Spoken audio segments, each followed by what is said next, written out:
Iran युद्ध की tension के बीच तुर्की के राष्ट्रपति ने नेतन्याहू को नई धमकी दी है।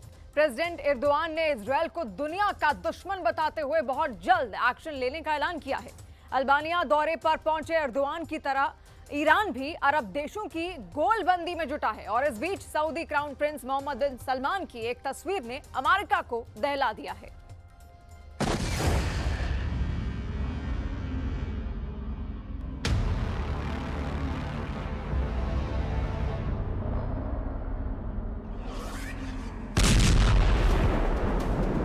लेबनान की तरफ से हिजबुल्लाह द्वारा दागे गए मिसाइल और रॉकेट लगातार इजरायल को परेशान कर रहे हैं। कुछ ऐसे मिसाइल या रॉकेट होते हैं जिनको हम जाने देते हैं, उन पर अपने संसाधन को खर्च नहीं करते। कई सारी कब्रें यहाँ पर देखिए तबाह हो गई हैं। एक रॉकेट आके गिरा है जिसकी वजह से तबाही का जो मंजर है वो आप देख सकते हैं। यहाँ पर देखिए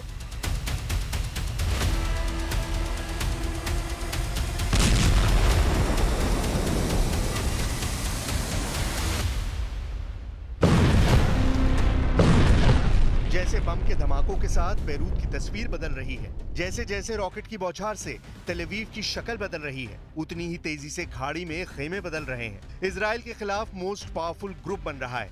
इस ग्रुप में होड़ ये लगी है कि जल्द से जल्द ईरान से दोस्ती की जाए और इजराइल के साथ अमेरिका को हद में लाया जाए। कई तस्वीरें हैं जिन्होंने अमेरिका और इजराइल की टेंशन बढ़ा दी है।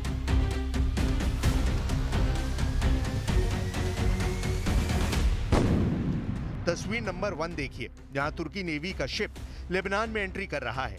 शिप पर तुर्की के किलर कमांडो एक्शन मोड में दिख रहे हैं। दूसरी तस्वीर अल्बानिया से आई है, जहां प्रेसिडेंट एर्दोआन इजराइल विरोधी गुट के विस्तार के लिए पहुंचे हैं। तीसरी तस्वीर तो ऐसी है जिसने इजराइल और अमेरिका दोनों को थर्रा दिया है। सऊदी अरब के रियाद में क्राउन प्रिंस सलमान से ईरान के विदेश मंत्री की मुलाकात ने अरब वर्ल्ड में नए समीकरण पर मोहर लगा दी है।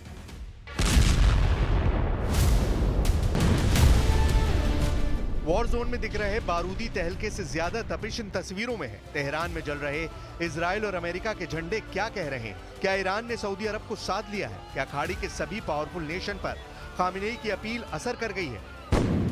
सऊदी क्राउन प्रिंस मोहम्मद बिन सलमान और ईरान के विदेश मंत्री अब्बास अराक्ची की मीटिंग में युद्ध तनाव पर चर्चा हुई है। प्रिंस सलमान ने ईरान के विदेश मंत्री से वॉर टेंशन कम करने का वादा भी किया है। सऊदी प्रिंस से मीटिंग के बाद ईरान के विदेश मंत्री कतर का दौरा करेंगे। खाड़ी में अमेरिका के सबसे करीबी दो मुल्क सऊदी अरब और कतर को माना जाता है। अगर ये दोनों देश ईरान के खेमे में गए तो इजराइल का बचना मुश्किल होगा। वजह यह भी है कि तुर्की जैसा ताकतवर देश अरब वर्ल्ड में फूट डालकर खुद को खलीफा साबित करने में लगा है। İsrail mezalimi görüşmemizin öncelikli gündem maddeleri arasında yer aldı. Netanyahu hükümetinin bölgesel kapsamının ötesinde artık küresel düzeni tehdit eder hale gelen saldırganlıkları hakkındaki görüşlerimizi paylaştık.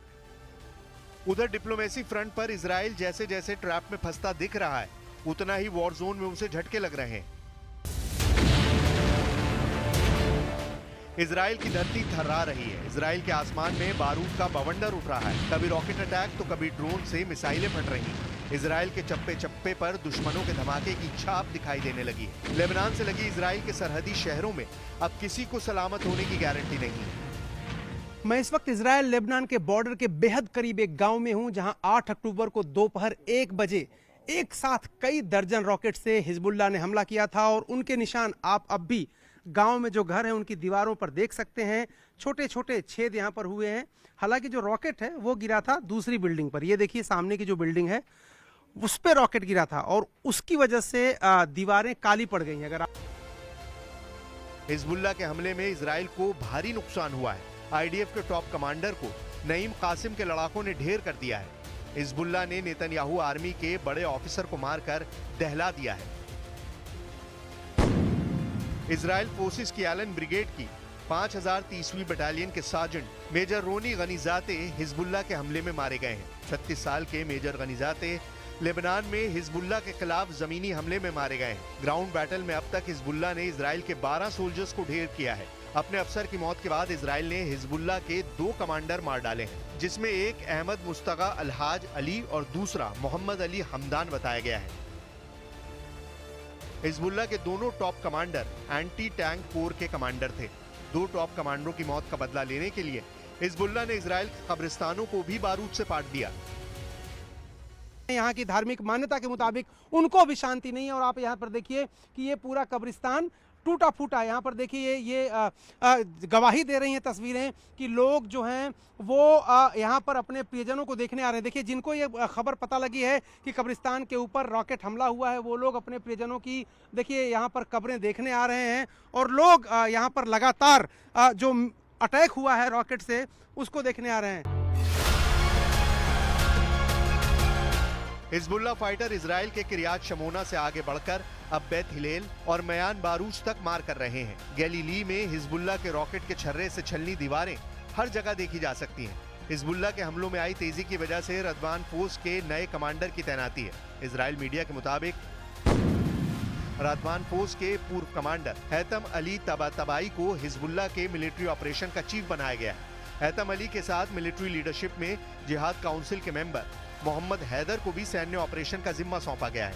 वहीं हाशिम सैफुद्दीन की मौत के बाद हिजबुल्लाह की पॉलिटिकल विंग का चीफ अब नईम कासिम को बनाया गया है। नए कमांडरों की यही तिकड़ी नेतन्याहू से नसरल्लाह की मौत का बदला लेगी, लेकिन अमेरिका के रहते ये मुमकिन नजर नहीं आ रहा है। सुपर पावर ने इजराइल को इतने हथियारों से लैस कर दिया है कि उसे युद्ध में परास्त करना हिजबुल्लाह तो क्या, कई देशों के बूते की बात नहीं। ब्राउन यूनिवर्सिटी के कॉस्ट ऑफ वॉर प्रोजेक्ट की एक नई रिपोर्ट से पता चला है कि अक्टूबर 2023 से अब तक अमेरिका ने इजराइल पर 22.76 बिलियन डॉलर खर्च किए हैं। अमेरिकी हथियारों की आपूर्ति में लगभग 57,000 तोपखाने के गोले, तोपों के लिए 36,000 राउंड गोला बारूद, 20,000 M4A1 राइफलें, 14,000 एंटी टैंक मिसाइलें और 8,700 MK-82 500 पाउंड बम शामिल हैं। इजराइल के लड़ाकू जेट हों या फिर डिफेंस सिस्टम, सब के सब सुपर पावर के बजट से चल रहे हैं। इजराइल के आयरन डोम और David sling air defence system के लिए अमेरिका ने $4 billion, Iron Beam laser air defence system के लिए $1.2 बिलियन की मदद दी है। अमेरिका ने इजराइल को 14,100 MK-84 unguided 2,000 bomb, 3,000 joint direct attack munition, dumb to smart bomb transformer kit, 3,000 hellfire missile, 2,600 250 pound GBU-39 छोटे bomb, 1,800 M141 bunker buster bomb, 3,500 night vision device, 200 switchblade drone, 100 से ज्यादा स्काइडियो x drone और 75 joint light tactical vehicle भी दिए हैं। Israel को emergency delivery के लिए $4.4 बिलियन का बजट अलग से रखा गया है। यानी पूरी दुनिया एक तरफ और इजराइल एक तरफ। अमेरिका इजराइल के साथ युद्ध में है, हर तरफ से है, चाहे हथियार हो, चाहे बाहुबल हो, चाहे एटम बम हो। इजराइल को जिसकी जरूरत होगी सुपर पावर वो देगा, लेकिन युद्ध में कभी भी इजराइल को झुकने नहीं देगा। अमेरिका की यही गारंटी नेतन्याहू को सभी दुश्मनों से भिड़ने की पावर देती है। सुपर पावर का इजराइल के साथ खड़े रहना उसकी जीत और वजूद दोनों के लिए जरूरी भी है, वरना बारूद के ढेर पर बैठे इजराइल को ईरान और तुर्की जैसे दुश्मन देश कभी भी जलाकर राख कर सकते हैं।